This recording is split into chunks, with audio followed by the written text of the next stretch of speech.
Right, well, this is really awkward to do, and I was going to try and think about something to say about myself, but decided that that really wasn't the way I wanted to go with this. So what I've done is I've taken a favourite bit from one of the ceremonies.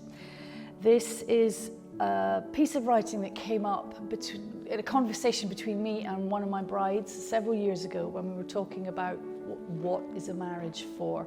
And it has been adapted and changed and messed about, and now it's part of many of the wedding ceremonies that I conduct.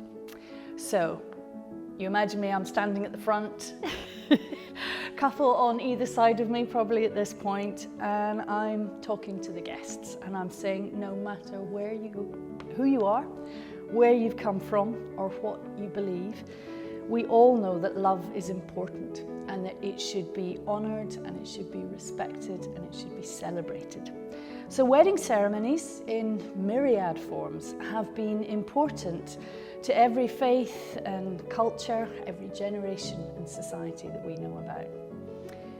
Simply, there is nothing more human than to stand before your peers and say, this is the person that I love and that I choose to share my life with.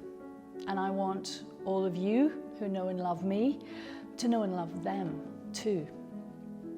Which is why these two stand before you who love them, and they are going to speak their truth today before you. And as we listen and watch our couple share their vows and their hopes for the future, we are perhaps reminded as well that that ability to love is maybe the very best part of being human.